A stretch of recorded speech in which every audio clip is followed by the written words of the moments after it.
I need to look more and say with more confidence that this is leakage. But that was the reason I conducted the black market price survey. And the first thing, like if I had just shown about the subsidized LPG refills, which is the upper bound, if you see like all the genuine households got UID and got their bank account link, and that's what the data we have, and probably we will reach, we will still not reach the 50% figure, so I don't remember, but it may go about 25 or 30%. The lower bound is what we have here, 12 to 18%. But again, this is like, I take it more like intention to treat sort of estimates, and this is what it is. This is what government officers, when sitting in Delhi, they look at results, and this is what they are likely to get if they implement DBTL policy. About the bargaining power, yes, we saw that delivery, when I asked delivery man, what is the ongoing price, we see a little different prices. There is always a wedge between prices, what delivery man says on the same day, and what prices we got from the small businesses. And that itself speaks a little bit, like, because if the halwais, the snack count, the samosa seller, if he is the regular customer of that delivery man, then he can negotiate a much higher price. Then again, so what I have not shown here is analysis of data from the DBTL transition districts. And there it is very, very evident that even if you just introduce DBTL and not make it mandatory, so you have everything else being the same, except government has said that like there is this new policy, and if you get UID and your bank account linked with this thing, then you will get your money in the subsidy in your bank account.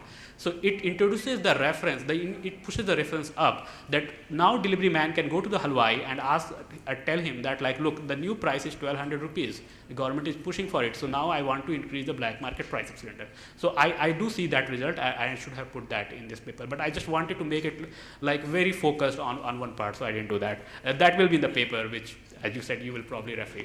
And the two price system, and so Sandeep has got it right, and this is one thing which I really feel very strongly about.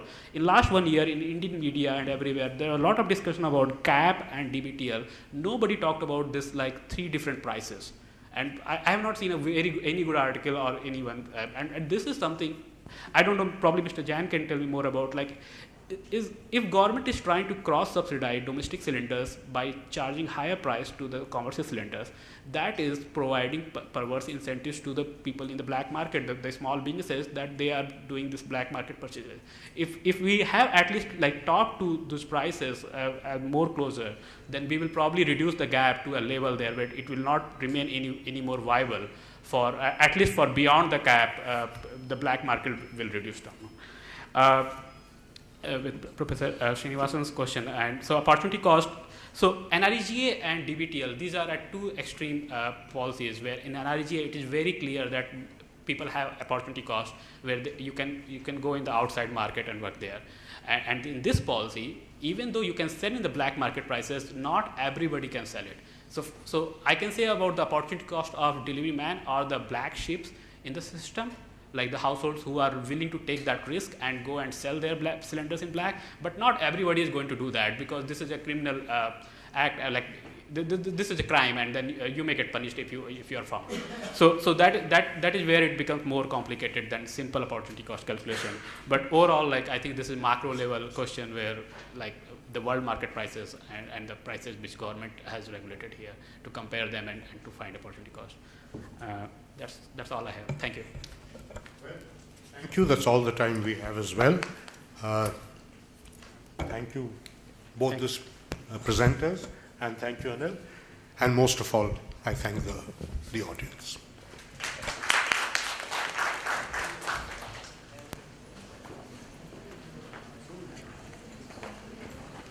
Well, I'm told there's a tea break and we reconvene at 4. Hi. How are you? Very well. Start another 2 minutes.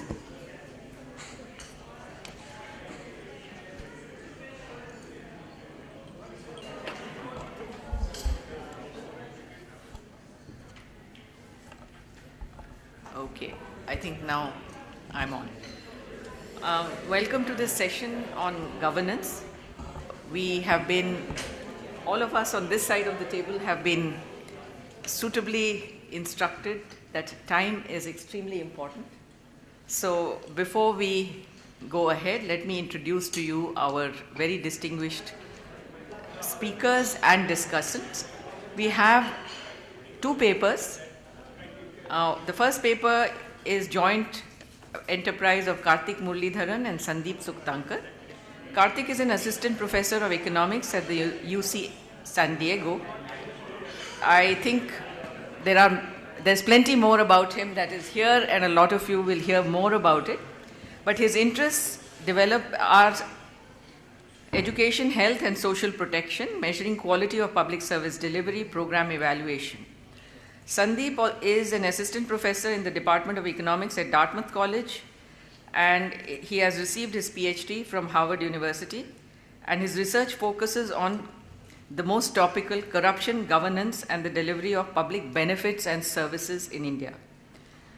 Lakshmi, to my left, is an associate professor at the Harvard Business School. Her primary research fields are political economy and development economics. She holds a PhD in economics from MIT. We have two very distinguished discussants. Mr. Jayant Sinha, who is a member of parliament elected to the Lok Sabha from Hazaribagh, and his affiliation is to the Bharatiya Janata Party. And he has over 25 years of experience as an investor and a strategy consultant. And most recently, he has worked with an investment firm. He has an MBA with distinction from the Harvard Business School, an MS in Energy Management and Policy, and from the University of Pennsylvania, and a Bachelor of Technology degree with distinction from the IIT Delhi. So I don't think we need more of you on both sides of this room. Santosh Matthew, my colleague, for whom I don't need an introduction, but let me introduce all of you to him. He's presently working as Joint Secretary in the Ministry of Rural Development. Before this, he was Principal Secretary, Rural Development Department, Government of Bihar. He belongs to the Indian Administrative Service of the 1986 batch, but nevertheless holds a PhD in governance from the IDS Sussex. I say nevertheless because both of us have a label which carries both good things and bad things attached to it. So, but both of us, I think, will justifiably claim that we know this side, the insides of the government and governance, the good and the bad, pretty well. So without much ado, the division of time is 40 minutes for the presentation of the paper, 10 minutes per discussant after each paper, and thereafter we will have the floor open for questions, answers, comments. So we look forward to a very energetic interaction. May I ask Karthik and Sandeep to begin,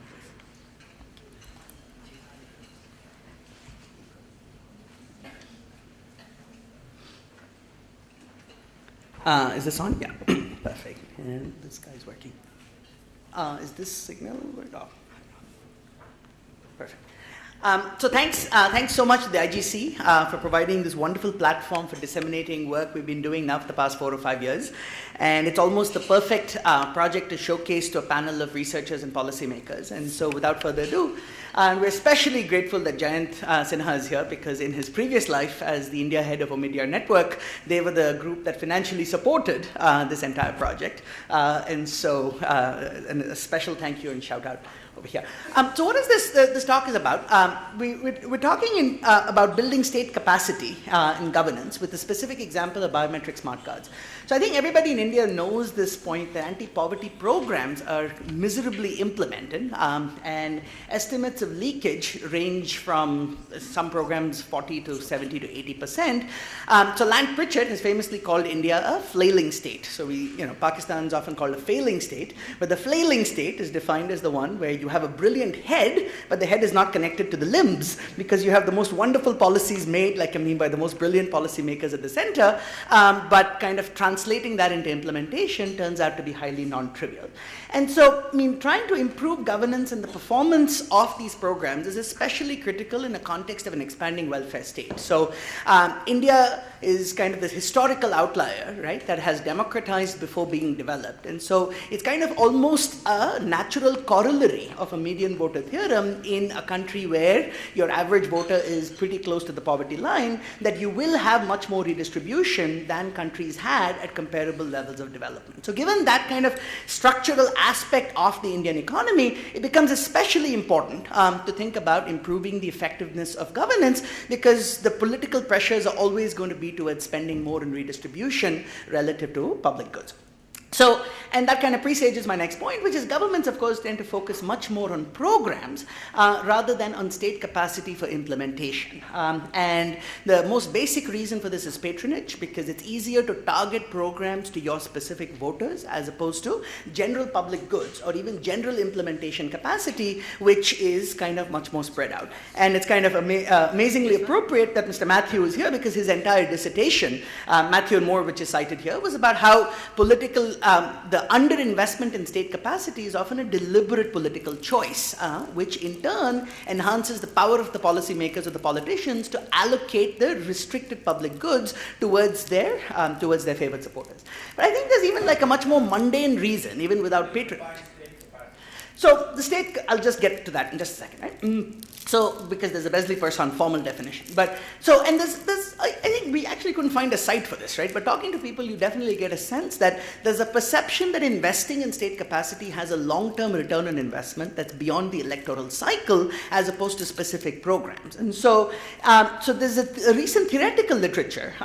So Besley and Person have an AER and an econometrica paper just thinking about state capacity very mechanically. So you can define this either in terms of taxation as the deadweight loss of the marginal cost per dollar you raise in taxation, or equivalently in expenditure terms of how much kind of wastage or leakage there is for every dollar of desired expenditure as per what the policymaker might want to do.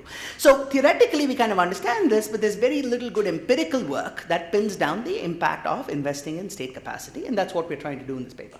So the so one form of state capacity, so you could think about law and order and judiciary as other components, but one part on the welfare side and the implementation side is a key constraint to capacity is this inability to securely transfer welfare payments to beneficiaries. So at the most basic mundane level, money for the poor just gets stolen along the way. And so you could imagine that therefore investing in a secure payments infrastructure that, if effective, can be seen as a form of state capacity, which can both improve the implementation of existing programs, but also expand the feasible set of what the state can do. So, so to answer the question upfront, Rajneesh, is that you can think about the investment in capacity as a cost you pay today for expanding the feasible set of what you can do in the future. So a simple example would be replacing distortionary subsidies with direct transfers, cash transfers, which you cannot do if you don't have a way of securely getting cash to the poor. So that's another sense in which this is an investment in capacity. So, and more broadly in the longer term, you could even think about this as a kind of public infrastructure that has spillovers to the private sector beyond what you see in government. And so the most basic example of this would be thinking about roads and railways and internet, which are all investments made by the state for its own purposes. Governments built roads and railways to get troops to the border quickly, and then these investments had massive spillovers into the private sector. Same with the internet. And so in the long run, you could think about it that way. So in the Indian context, or more broadly, the idea of electronic benefits transfers supported by biometric authentication has garnered huge momentum. So there's a review by CGD authors Gelb and Clark that document programs in 80 different countries. I don't know if it's 80 countries or 80 programs. I think it's 80 countries. 260 programs in 80 countries. So there's a lot of kind of enthusiasm. And in India, of course, this is kind of perhaps the biggest exemplar of this, which, 600 million unique IDs have been issued with the former finance minister believing that this would be a game changer for governance. So, but as usual with all kind of products, marketing is usually 5 steps ahead of reality, okay? So while in theory this all sounds wonderful, there's many reasons to be skeptical, okay? And I think the first and most basic reason to be skeptical is just implementation complexity. Okay, so we're not able to deliver something as simple as getting grains to people. How do you expect that we'll put in place this very fancy implementation mechanism that can authenticate people and deliver cash? And so what we've learned from, again, theory and empirics is when you have very complex projects, even non-performance of some components can derail the entire project. So you're only as strong as the weakest link. So you could have all this fancy build-up, but if you're not able to do, say, cache management in the last mile, the whole project kind of fails and doesn't succeed, okay? More deeper than that is a sense that technology is kind of overhyped as a potential solution, because the real problem is the deep vested interests, and that these vested interests are not going to allow anti-corruption programs to be implemented properly. So, you know, like the empire will strike back, right? So you can stop this, and you'll have to, and there's a lot of work on that. I think the other subtle kind of concern, particularly in a program like NREGA, is if the local officials have to do additional work to implement these projects, corruption, though you might not like it, might be the lubricant that actually provides the incentives for these guys to do the work in the first place. So the flip side is you could cut down the corruption completely, but that could kill their incentives to implement the project, and so that could again make the poor worse off. Then there's kind of much more basic concerns about exclusion errors, right? So that if you were to try and cut down corruption, what happens if genuine beneficiaries are denied? And so that's the concern that Ritika, I don't know if she's here, she said she'll come at some point, like, you know, but Ritika and John and others have expressed. And this is again a much more general problem in public economics more generally, right? That there's a trade-off between type 1 and type 2 error in implementing anti-poverty programs. So whether this is disability insurance in the US or any other context, you worry about fraud prevention, that there's a lot of fake beneficiaries, but the tighter you cut that, the more likely you are to deny a genuine beneficiary. So it's a much, much more general problem in public economics around the world. And then finally, there's issues of cost effectiveness, right? Because these things always kind of have cost escalations, and we really don't have any good evidence whatsoever on the effectiveness of something that's potentially transformative, potentially very ambitious, but there's just no evidence. Okay, so what are we doing in this paper? We worked with the government of Andhra Pradesh to randomize the rollout of biometrically authenticated EBTs via smart cards in 158 sub-districts, okay? So it's smaller than a block. In AP, it's what's called a mandal. So a district in AP has about 40 to 50 mandals. So mandals about 30 GPs, about 70 to 75,000 people. Okay, now in the history of this project is, the moment we heard about Aadhaar, I remember this conversation in Sandeep's house in Dartmouth. He said, this about almost 5 years ago, right? That this was among the most exciting things to go and evaluate, but it became very clear very quickly that the Aadhaar is only an enabling infrastructure, that by itself it does not reduce corruption unless you integrate it with specific programs, right? So the AP Smart Card program was kind of the perfect precursor because it was integrating biometrics with the implementation of anti-poverty programs. So in some sense, it's kind of the functional precursor, though there are obviously some differences which we can talk about. Okay. Now, the other big advantage of what we did, and Santosh will concur in his comments, that this was really a minor miracle, right? I mean, because the scale of the experiment meant that this was randomized over about 19 million people at a unit of randomization that is kind of large enough to allow us to have two big advantages, right? So one is this is net of all the implementation challenges. This is not some little pilot that was done in half a district, with, all the attention. This was the large-scale program of the state. And the second advantage, which is really in a different paper, because this, as you'll see, this paper is already too long, is one of the things we can do here is study the general equilibrium effects of better implementation of NREGA. And if I have more time, which I doubt I will, I'll give you some sneak previews of some results on that. Okay. So what do we? Yeah. So is there a clock somewhere? I really would benefit from right here. 5 minutes before your time, I'll be reminding you. Okay. How many minutes in? About 10 minutes in? Yeah. Okay. All right.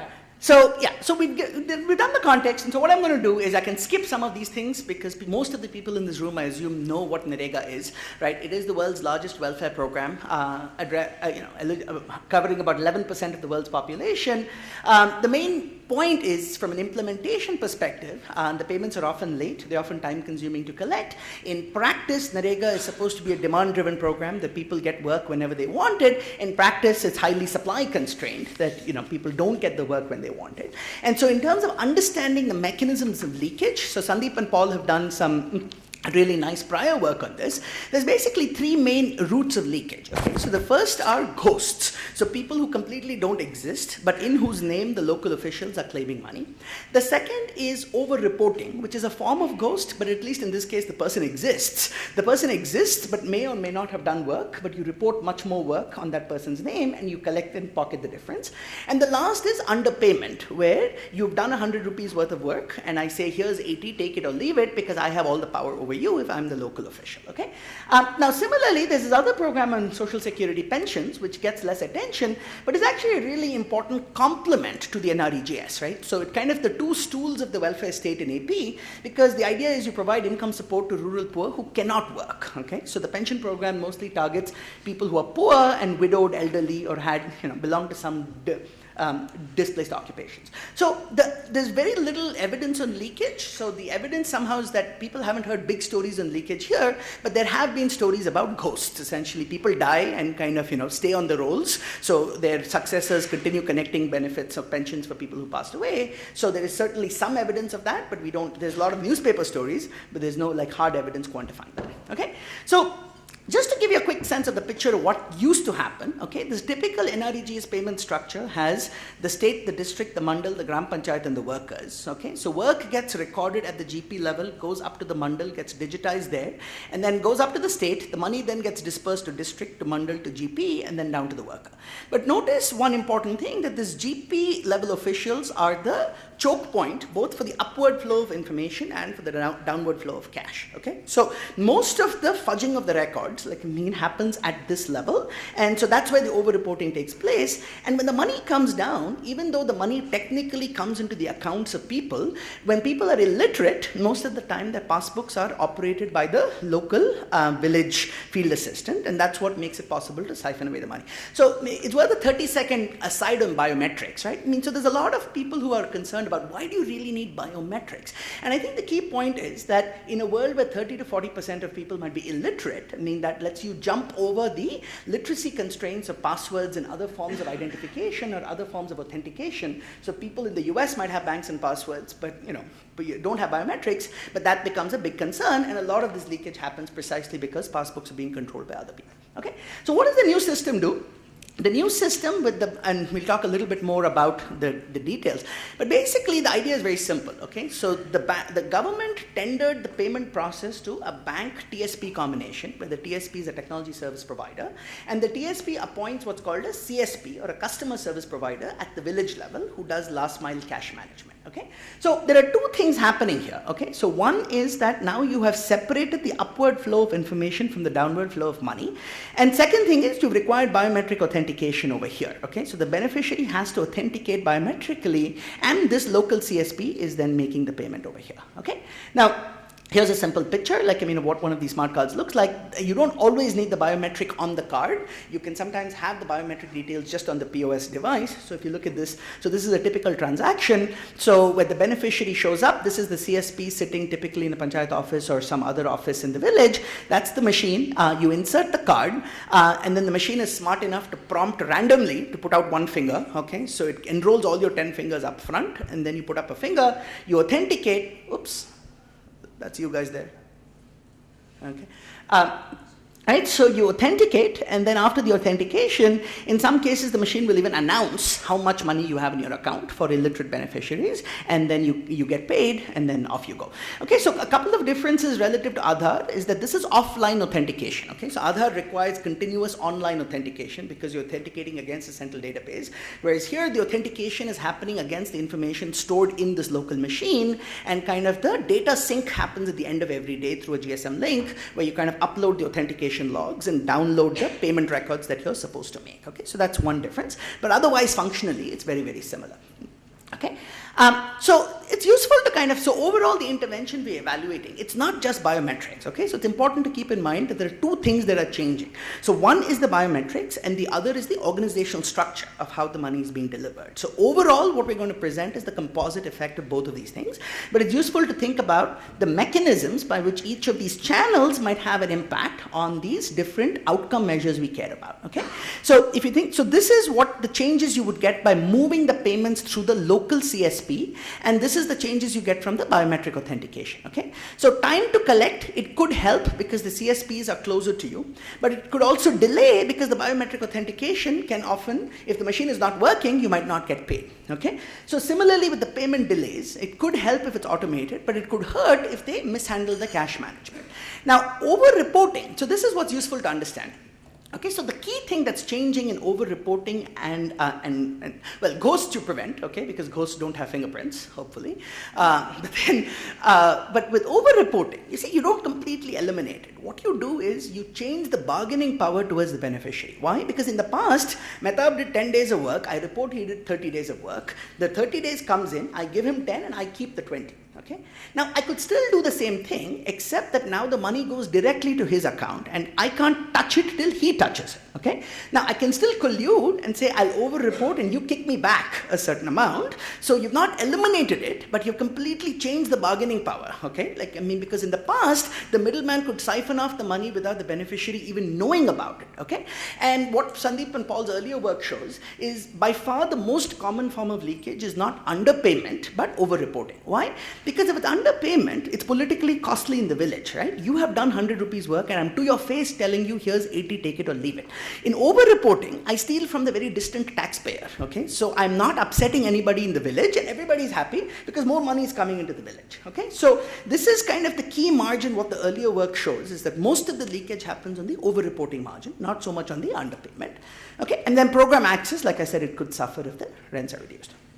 Okay, so the randomization itself, so we had this MOU with the government of Andhra Pradesh, and so this is again, it's one of these things which is a minor miracle, but the particular thing that made this good for evaluation is that the government of AP had followed a model of one bank, one district, okay, so they started this process back in 2006, and so and in a way, it's a useful comparison with Bihar and E-Shakti later because Bihar had this fantastic project that Mr. Matthew had conceived, but part of the high risk of that was it was one vendor, okay? So if that one vendor had problems and didn't deliver, the project kind of went bust for the whole state. Whereas here, the government of AP had much more coordination cost because they had 23 different vendors across these different districts.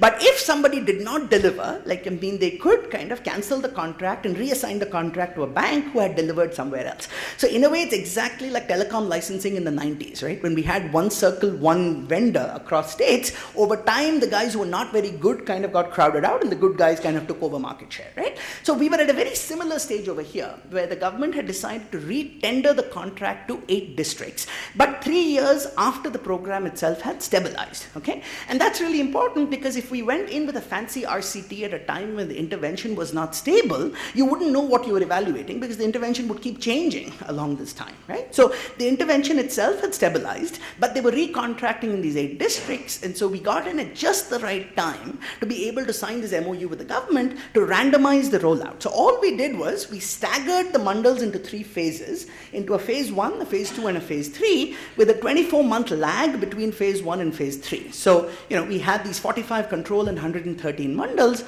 and basically we worked very closely with GOAP. So our project team sat in the monthly review meetings with the government and worked extremely closely, you know, with their MIS, and it was a fantastic working relationship. So Mr. Subramaniam, if he was here, like, you know, deserves all the credit for that, who's now joint secretary, who's Mr. Matthew's colleague now. Okay, so this is the map of AP.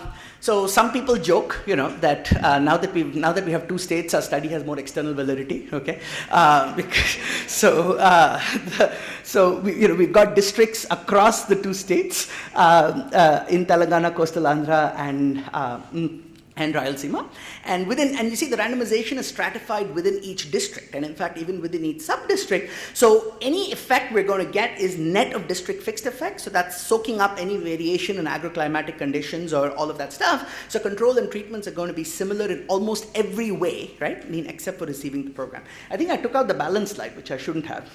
But yeah, there's this very, very nice kind of balance slide for those who don't do experiments. It's still kind of a bit of a miracle that the point of this entire randomization is that the treatment and controls are going to look identical on average on every single metric, except for the fact that the treatment areas are going to get the biometric smart cards first, and they're going to get it for 2 years before the control areas. So that's going to be the period of our study, and any estimates of the impact of these biometric smart cards, therefore, are cleanly attributable to just this one thing and nothing else, and that's kind of the point of this entire design.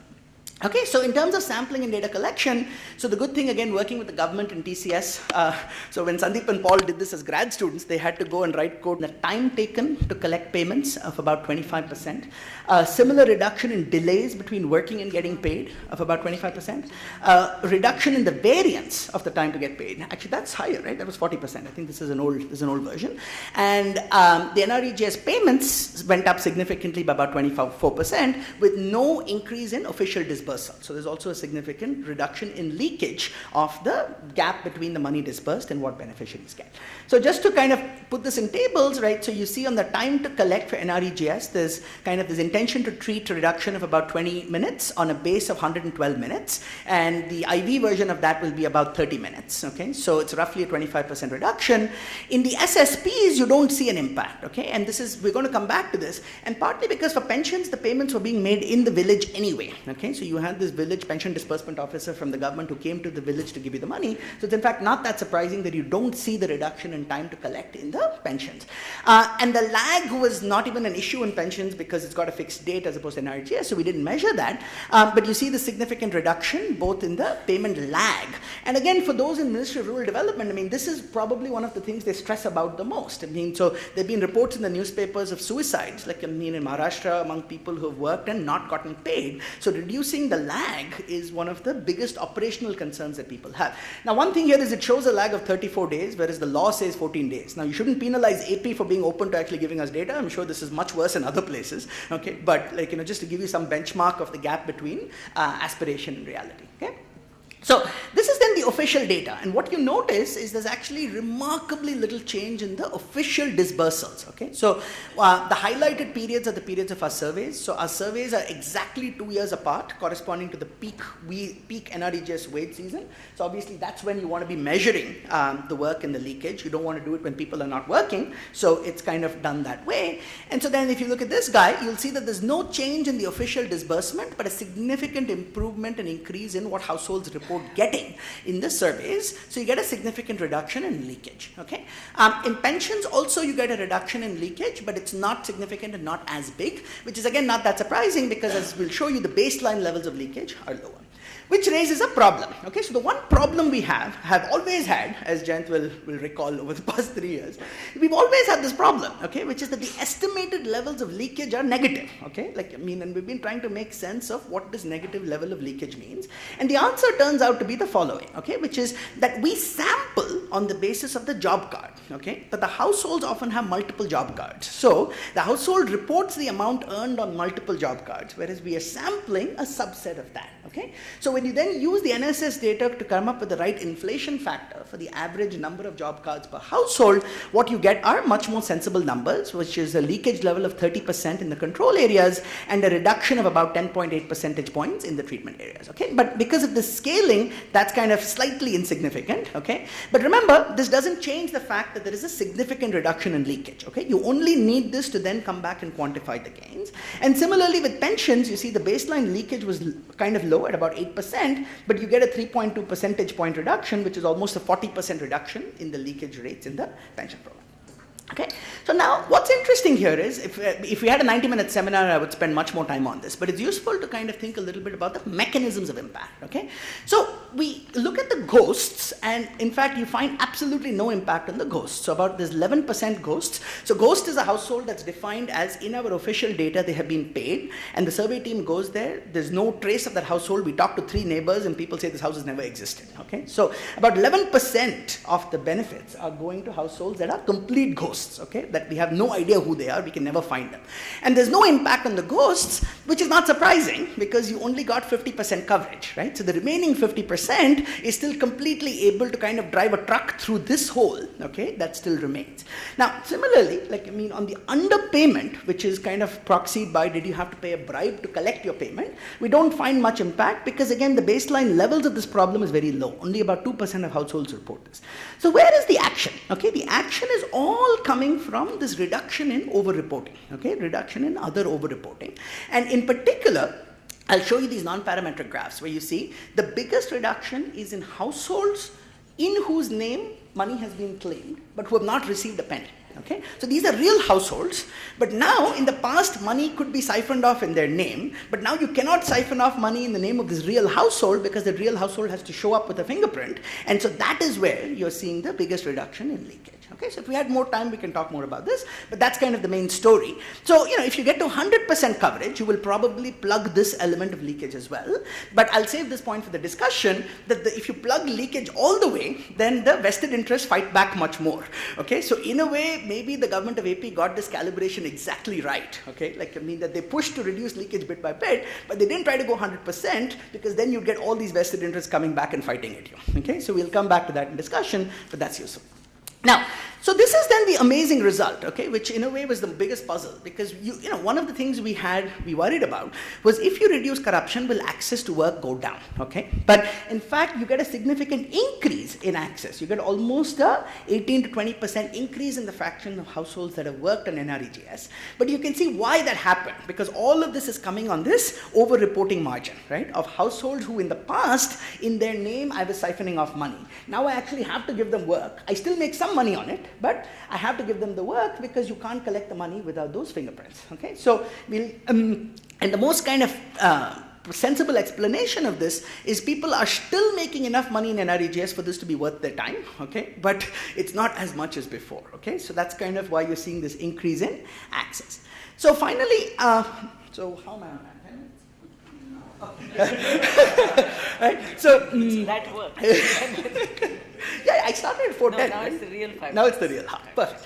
So heterogeneity, okay, so one of the concerns in all of this work is that the average impacts might be positive, but the distributional effects could be undesirable if the poorest and most vulnerable households are worse off, okay? So what we're doing this in 3 ways. I'm going to show you what are called quantile treatment effects, okay? And the main point to take from this, statistically, is that the treatment outcome first order stochastically dominates the controls, which means nobody in a treatment household is worse off than a corresponding household at the same percentile in the control distribution, okay, on all the key outcomes. And then you see, look at this. This is the official payment where there's absolutely no change, okay? Whereas this is too faint to see, but you'll see there's a significant reduction in the households who don't get paid anything. Okay, so this is where there's a bunch of these households in whose name money was being taken, but who now have to be paid because they need to show up with their fingerprints, to go collect the money. Okay, so there's not much heterogeneity by baseline characteristics. And the final thing, which kind of gets at this business of the mechanism. So of course this is non-experimental, but rather than look for an instrument for implementation, which is really not very credible, we just think given the sample size, it's just much more credible to just do a non-experimental decomposition. So what we're doing here is we're looking at these main effects, okay? So look at time to collect. So the good news, if you see, is we are breaking this non-experimentally into carded GPs and uncarded GPs. So remember I told you the implementation was only about 50%, right? So even in terms of the converted GPs that had converted to the new system, only about 2/3 of the Gram Panchayats had converted to the new system. About 1/3 was still in the old system. And then within the converted GPs, only about 60% of beneficiaries had in fact started using the smart cards. The other 40% had not gotten the cards, okay? And they didn't get the cards mainly because they missed the enrollment camp, because enrollment happens in this big camp mode, people go, and if you miss that camp, then you're out of luck, okay? So this decomposition is basically showing you the difference between carded GPs and uncarded GPs, and it's very assuring to see that all the impact is in the carded GPs, okay, which is what you would expect if this was in fact the mechanism. But then what's interesting is within carded GPs, we can break this down into having a smart card and not having a smart card. And you see that there's in fact no difference, that within the village, once the village has shifted to the new payment system, it actually doesn't matter that you don't have the card. And that's because the way the government had set it up was they couldn't deny payments if you didn't have a card, right? So you could still come up with your pay slip and your wage slip and still come to the CSP and collect your money. So all the benefits and time saving happens as long as your village is converted, even if you don't have the card. But all the benefits in leakage, if you now look at this guy, the leakage benefits happen only if you in fact have the biometric smart card. Okay, so the reduction in leakage is completely unaffected if you were somebody who did not get the card. So in terms of these two components of what happened, you move the payment closer to the beneficiary with the CSP, and so that has helped time to collect and the operations, but the biometric was the key to reducing the leakage. Okay, so amazingly, I'm almost done. Right? And then we've got kind of the welfare and cost effectiveness. So, I mean, from policy impact, this was probably like, back in my consulting life, we used to have this term called the $1 million slide, but we've had too much inflation, so now we need $1 billion slide. But this is kind of the $1 billion slide, which is when we met with the chief secretary afterwards, after this result, what is amazing is that 87% of beneficiaries strongly prefer the new smart card system for NREGA and 92% under the pensions. Now, notice the beneficiaries are quite sophisticated. Okay, they're not just blindly saying this is a great system. Okay, they say about 70% say it increases the speed of collecting money, that nobody else can collect the payment, they have to make fewer trips, but they're also concerned. They say like, I'm concerned that I will lose my card and not get the money. I'm concerned that the payment reader will not work. Okay, now the reason this is important is the political economy of the protests. Okay, so when we were in the government, they had been getting a lot of negative feedback from the field saying that you're inconveniencing beneficiaries. But this is a classic case of concentrated costs and diffuse gains, right? So the guys who are losing, the middlemen who are losing, are the ones who are going to make the most noise, whereas the gains are highly diffuse, and so they're not going to come and scream and saying this is a great program, don't scrap it, okay? But the guys who are losing are not going to come and say scrap the program because I'm not making money. They're going to come and say scrap the program because don't inconvenience this poor beneficiary, okay? So we were part of this entire political economy in the government, every monthly review meeting, right? I mean, and in the end, the data we were providing was then the one that helped the secretary, because apparently the CM wanted to cancel the program for pensions, and chief secretary then took these numbers, and they actually rescinded that order to continue using the system. So the final piece is cost effectiveness. So the government paid 2% of all converted payments as the commission in an all-inclusive basis. Okay, so this included the cost of the enrollment, the cost of cash management, the cost of keeping the system going. And what you see is there are two main categories of benefits. The first are the straight improvements in efficiency, okay, which is reduction in time and reduction in variance. So this is a pure efficiency gain. From an economist perspective, so Dilip and Nirvikar will remember from the discussion on corruption, is that reducing corruption is actually just redistribution, okay? That you're taking money away from the corrupt middleman and giving to the beneficiary. So from a welfare perspective, it's hard to sign that unless you can calculate the distortions, but all we can say is that the program implementation was intended to go to the poor and not to the corrupt beneficiary. So at least in order, it should be welfare improving. Okay?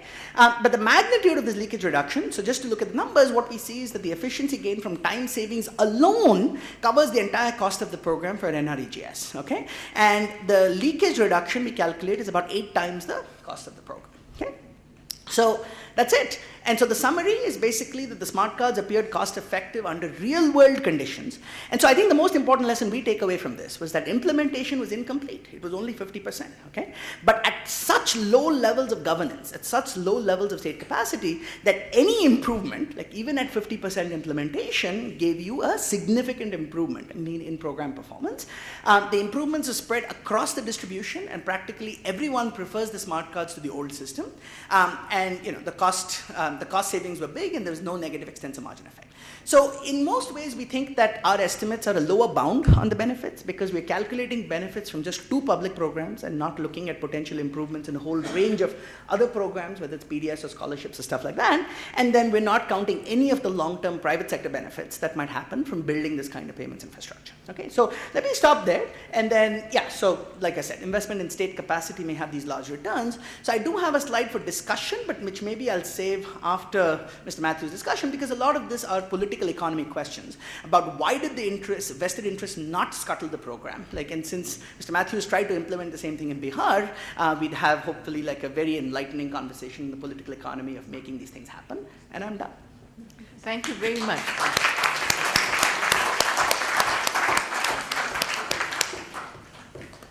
That leaves us with a lot of thought on where to go from here. But first, let me ask Santosh to kick off the first part of the discussion. I think I should start by congratulating both the authors and my colleague and dear friend Reddy Subramanian for pulling this off. In today's administrative context, doing an RCT of this scale is like holding your breath while you wait for the X-ray technician to take your chest X-ray. I just hope he gets it right. So you guys got it right. standing in front to comment on this paper is really poignant for me for a number of reasons. It's because I tried the same thing in Bihar and I couldn't pull it off. Reddy Subramaniam, my colleague, we studied in the same town in Chennai. He was in MCC, I was in Loyola. We studied in the same city. He was in JNU, I was in D school. We joined the IIS in the same batch. He went to Andhra and I went to Bihar. We tried to do this, I couldn't, he did. And here now I'm commenting on his work.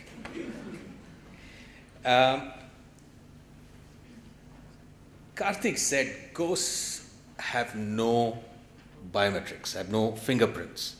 But Karthik, they do. Especially if the biometrics is non-duplicated. In fact, I'm really surprised by the result, and I don't think the result will last. The reason being, biometrics doesn't solve many problems because it's very easy because we have 10 fingers and 10 toes.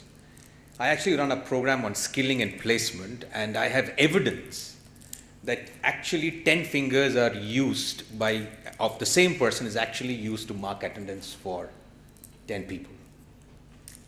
So unless this speaks to a deduplicated national database which only Aadhaar can give you, this is bound to fail, is my administrator's insight or lack of it to this experiment. But having said that, what's been achieved is truly remarkable. It's also remarkable for another reason. And it's remarkable because you had one bank, one district. So what you're setting up for is again another monopoly and place for rents to be harvested. In fact, this entire POS-based payment system, according to me, will never work. POS meaning point of sale. It's like your credit card authentication thing, just that you have a biometric and then you use that to speak back into an accounting mechanism. Then you are able to see how much is payable or how much is available and you make that payment. According to me, can only work when you have like an urban user of an ATM machine. You can go to any bank and take your money out of that machine. But we are actually today, RBI has taken a policy decision to make that happen. But in the absence of that, you're actually condemning rural poor to the another exploitative system, and wherein they are going to face demands for rent from people who are going to provide. It's been our experience in other parts of the country, and I'm sure over time this will happen here as well. So again, for another reason, it's truly remarkable that Andhra Pradesh has been able to achieve what it has. I have no quarrel with your estimation strategy and with your results. I'm in broad agreement, not just broad agreement, I'm fully in agreement. I just would like to spend a few minutes contemplating or thinking aloud as to why this was possible in Andhra and in this particular case. It's been my case, and my own research, in fact, is titled State Incapacity by Design. That's the Matthew Moore paper he was referring to. It's my own thesis that a lot of the state incapacity that you see today is actually driven by political incentives. And I'm speaking to my own experience as to why we were trying to implement the e-Shakti program in Bihar, and we found it exceedingly difficult to actually pull it off. Of course, there were design issues there, but I believe there were also political economy questions behind it. And what is the political economy question? I leave that thought for you to discuss. Those of us who know the administration or the political system in Andhra Pradesh are very well aware that in Andhra Pradesh you have a system by which the political leadership has over the last decade or so separated the implementation of anti-poverty interventions from other interventions that are more related to infrastructure, large irrigation, and so on and so forth. On the one hand, you know that politics is an expensive business. Let's not fool anybody. Money needs to be spent on elections. So the political economy, in fact, if you don't, the electorate doesn't take you seriously. So in Andhra Pradesh, it's my own understanding that there is headroom available for the political class to allow interventions like this to actually happen, because the surplus that has to be brought in to be able to fight electoral battles can be taken away, can be accessed or harnessed without affecting our anti-poverty programs. But this is a luxury that many poor states of India do not have. And I believe that there is something to be said about this in the way anti-poverty programs tend to fail in the poor parts of India. Let me just take you to my own case of Bihar. The almost 15-year regime when either directly by himself, when Mr. Lalu Prasad was the chief minister, or through his family, it was a period when Bihar was discussed as an era when state was, well, you said it, I didn't. He said the word withered away, I'm quoting him. Well, there was a problem of governance. But despite that problem of governance or low state capacity, there were actually islands of tremendous state capacity which showed itself. And some examples of this were, one, the cooperative system. I was registrar of cooperative societies. There was a systematic attack on PACS, the primary agricultural credit societies. There's a systematic attack to actually finish them off. It's natural because you had a new political leadership that came, which had as its mandate to work against the landed interests. Yet, there was one class of cooperatives that did exceedingly well. Does anybody want to take a guess? It's the milk cooperative societies, because the Yadavs were milkmen.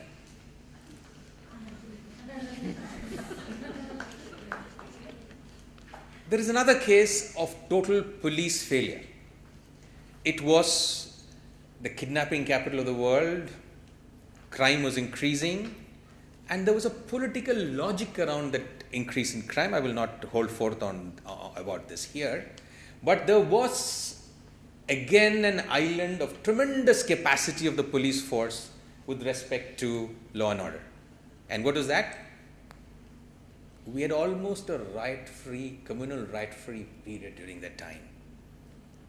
So the same police force which could not stop your kidnapping and theft and all other kinds of violence was very successful in stopping communal rioting. So the point I'm making is that while we are happy about the results that you have, we also need to stand back and sort of ponder about the political economy implications of why this works where it works. And it's only when we have, I mean, just look at the astounding numbers. Just look at these numbers. I had it open here. It's $38 million, Karthik? Yeah. Huh? 30, and you spend how much? They spend $4 million? Yeah. The $4 million spent, value of time saved, $4 million. So you've actually made your money back on time saved of poor people. It's perhaps that the time saved for poor people have no value in our system. But even if it is hard cash, you have 38, in terms of reduced leakages, you have $30.8 million saved. I mean, this is, I mean, if the economics doesn't, I mean, if the starkness of these numbers doesn't speak to you, we need to ask the question that why are we struggling to make those additional investments that are required to make some of our programs work? They're just questions I have, and again, thank you very much, Karthik, and your team for making this happen. Thank you very much, Santosh. The insightful comments on the interlinkages of poverty programs and the political economy. May I now request Mr. Jayant Sinha to make his comments. Thank you very much. I'm indeed honored and privileged to be here with you all to talk about, I think, two very pioneering papers. I've been fortunate enough to have worked with Karthik and Sandeep over the last 3 years as they've done what I think is probably one of the most amazing social science experiments ever done in the history of humanity, because you are doing an RCT with 19 million people as the underlying population. I think somewhere in some academic roll of honor, their names shall forever be etched. Of course, when you're etching Karthik's name, you have to also etch him in kind of the speed at which he speaks. But as you can see, the extraordinary amount of work he's done, even in the 40 minutes at his rate, he still can't cover all of it. So I would urge you all to grab him somewhere and spend 5 hours with him. Maybe then you'll get a sense of why this is such an extraordinary project, which of course it is. All that being said, I think we have to ask some very basic, simple questions. The basic question is, why doesn't the Indian state perform better? I mean, at one very simple level, one would say that something like biometric authentication, a technology-based system to provide benefits, is obvious. Why wouldn't, my distinguished colleagues here from the Indian Administrative Service just jump on it and get it done? Why not? Why doesn't it happen? And we can sit here in an academic way and talk about it, but I think we have to ask ourselves some very practical questions. And if, I have traveled a certain journey in my life, it's because I've asked those practical questions, and I'm here because I'm trying to answer them in some way. I'm the son of an IAS officer, and I've grown up in that milieu. So I have an understanding of what district administration and government administration is like. Obviously, I've been a business person and an investor for most of my life, but I've also, because of my father, who's been in politics now for 30 years, had a chance to see firsthand what politics is like.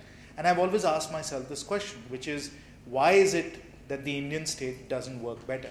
And again, as I said, we can come up with long academic explanations, but at the heart of it, I think we have to ask some very simple questions about capacity and intent. This is an easy question, I'm sure all of you will know this. How many districts are there in India? 600. 626. How big is a district? Depends. Rajasthan has big district. But 2 million people, we'll roughly agree. How many IAS officers are there in a district? 2, 3, 4, somewhere, I mean full-time equivalents? Sometimes half. There are 4,500 IAS officers. This is a very interesting question. I often ask people, how many people do you think there are in the IAS? People say, 50,000, maybe 100,000. How many people do you think get in every year? 10,000. People have no idea how limited the capacity of the Indian state actually is. So we have very, very few IAS officers in a district of 2 million people. Then we have the PCS people, who obviously are not as competent and as well educated and trained as they are. How long do you think an IAS officer stays in a district? 6 months. On average. How many? Sorry? I think Less than 5,000. Less than 5,000. In the country, yes, sir. In the country. 4,500. So we're having a long academic discussion. We're going through some, very, extraordinary analyses, statistics. But as you all think, why are you here? Why are we all here? We want the Indian state to do better. But we have to understand what the ground realities are. How big is India? It's 1.25 billion people. How many IAS officers do we have? And what do you think the vacancies are in a district administration? I can tell you in my state, because obviously I monitor it closely. Whether you talk about the district education officer, the civil servant, PCS officers, teachers, nurses, in Jharkhand I can tell you the vacancy rate is 50%. So you already have a state that is well below the numbers that it should be in terms of capacity. And on top of that, the vacancy rate is 50%. I'm sure in a well-governed state like Andhra Pradesh or Tamil Nadu, it's not as high. But I'm sure it's still 20 or 30%. So we have too few people, and most of those posts are vacant. Right? And people stay in their posts for 16 months on average, or 18 months to 24 months. Every time people want to move their people around, they'll shift the SP, they'll shift the DC. What continuity do we have in terms of getting any of these programs done? Now, when I go and I speak to my district collectors and I speak to government officials in the districts, and I say, well, why haven't you got this done? Do you know how many schemes there are from the government of India, central government schemes? You can tell. 66. Each scheme has to be reported back from the district administration to the center. Then there are, I'm sure, another 20 or 30 schemes per state. So you have an undermanned, ill-equipped, overworked staff with many absences, drowning in a sea of paperwork. And then we say, well, it's a flailing state. It sounds good at the Kennedy School. But I'm telling you, you come to Tati Jhadia block in Hazaribagh and I'll tell you what it's like. It's not a flailing state, it's a state that doesn't exist. There's no presence on the ground. And whatever little there is drowning in a sea of paperwork. So let's just put things in context, folks. So when we say, well, let's put in place this, fancy biometrically based system and change people's lives, and let's figure out, is it 20% difference, 10% difference? I'm throwing up my hands and telling you all, there's nothing there. What are we going to do? How do we do any of this? Right? These are the fundamental challenges that you're dealing with. Now, then we have to talk about, this is the capacity part that I was talking about. Now let's talk about the intent. What is the role of the Indian state? At some level, one has to say that, we have the facade of a Danish welfare state. We talk about a welfare, Danish, progressive European style welfare state, and as you were saying, at the center there are all these wonderful 66 schemes, we'll do this, we'll do that. The finance minister announced a whole set of schemes as well, which I defended in Parliament yesterday. So that's the intent, we want to do all these wonderful things, but at the same time, and I must commend the Why Nations Fail book about bringing up this label. Do we have genuinely in Tati Jhadia block a Danish welfare state, or do we have a predatory state? And we have to ask ourselves, what is the tradition and the history of the Indian state in the first place? I don't think the British imperialists were running much of a welfare state, nor were the Mughals running a welfare state. What kind of state were they actually running? What is the history and tradition of the Indian state as such? It's not a Danish welfare state. So fine, in 1947 to 1950 period when we had the Constituent Assembly and they drafted, a very well-meaning, well-intentioned constitution, and I'm reminded of that history when I'm in Parliament. But I'm reminded of what we actually have on the ground when I go back to my constituency and I see the state in action. So we've got the worst of both worlds. We've got the facade of a Danish welfare state, a progressive European welfare state, and all of the sort of well-intentioned objectives around that. But on the ground, we have a predatory state because by and large, most of these overworked, underpaid, harried government officials are just trying to make their living a little bit better, make ends meet, and they're prepared to do all kinds of things that you and I would feel quite offended and feel that they're doing in a very corrupt and exploitative way. But as for them, they have reached a point of amorality, in my own view, where they don't even see it as right and wrong. They'll sell teachers' posts, they'll sell a driver's post, they'll take 10, 20, 50% commission on any project that gets done. That is the reality. So on the one hand, we have a state that has very limited capacity and a state that's not genuinely working on behalf of the people. And then, overburdened with all of these schemes and everything else. And then we ask ourselves, well, why don't we do this as well? And those are the central challenges. So I think even as we do this kind of work and think about what are the kinds of programs that we need to put in place, we also need to ask ourselves, what type of state do we really have? And I'll use an American expression, are we just putting lipstick on a pig when we try to do these kinds of schemes? Or are we better off? Are we better off really rethinking the nature of the Indian state and asking ourselves some very fundamental questions? Thank you. Thank you very much, Mr. Sinha. I think that was an absolutely candid introspection on where we all are and what we're all about. Santosh, I think you had something to say. Thank you, ma'am. Actually, Karthik, I forgot the main point I wanted to make. and I hope you recover from this. Now, look at this. I don't know how many of you, have you seen this? Have you seen the paper? Okay. Now, the left side has status quo. Look at the number of levels through which money has to go before it can reach not the worker, but the Gram Panchayat. Those of you who have operated government systems know that when money is given out, money is also taken in, which means there's normally a percentage cut that is taken when money is given out. Now, I am just wondering whether the efficiency gains you've had in the card experiment was because of the reduction of layers and not because of the introduction of the card. Now let me say something more. Along with Abhijit Banerjee, Esther Duflo, Rohini Pandey and Clement, we worked on a RCT in Bihar to actually test the efficacy of a non-carded experiment, which you know run into all sorts of problems, because there our assumption was that by removing these layers, actually the rationing would come down, because we have almost 60-70% rationing in Bihar, despite being one of the poorest parts of the country which needs so much more Narega. Our utilization of Narega funds is so low. So we did an RCT on that. And what we found was, by removing these layers, our expenditure didn't go up. It actually went down.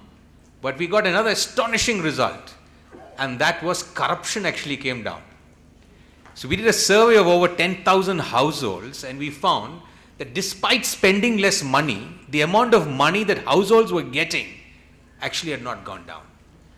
So it's really a big question here as to, is the result that we are seeing from this experiment because of the carding or because of the reduction of layers? Thank you. A very interesting thought, Santosh.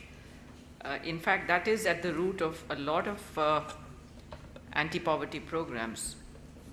Those 66 schemes that I mentioned earlier, just a factual, Government of India transfers almost 4 lakh crore rupees every year under plan to the states, and almost 60% of that is only for about 17 big programs which cater to one of them, the biggest of them all being the Narega, which we are discussing today. But there are all these small schemes for which accounts for another 40% of the transfer. But the real issue is that the pipeline or the arteries from New Delhi, Krishi Bhavan if you must, to the block that Mr. Sinha talked about are completely blocked. It takes, money moves slowly, if at all, because we are so process driven and we are so answerable for the return reporting that the money was well spent. I'll throw this floor open for discussion for 10 minutes. Is that okay?